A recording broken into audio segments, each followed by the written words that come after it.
હું છું હંસાબા રાજપૂત। આજે મારી રેસીપી છે પૌવા અને સોજીના વડા બનાવવા। પહેલાં આપણે પૌવા લઈશું। પૌવાને 1 કલાક માટે પલાળી દીધા।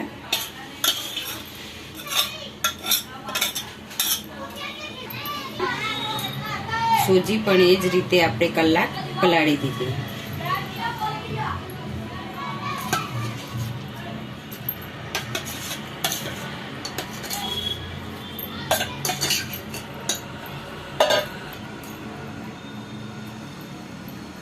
એ જ રીતે આપણે 3 થી 4 બટાકા બાફી દીધા અને એ પણ આની અંદર એડ કરી દઈશું।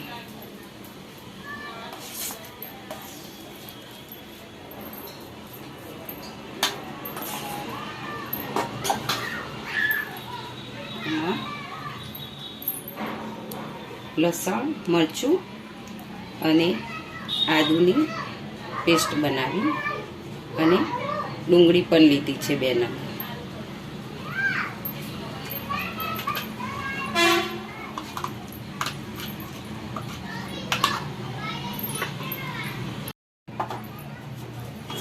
હવે આપણે એમાં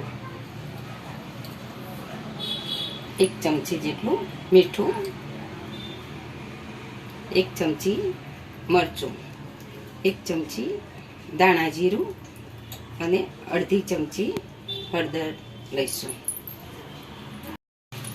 હાથ વડે આપણે એને લોટ બાંધી દેવાનો। હાથ વડે એને આ રીતે બનાવી દેવાનું।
સોજી અને પૌવાની રેસીપી બની ગઈ છે।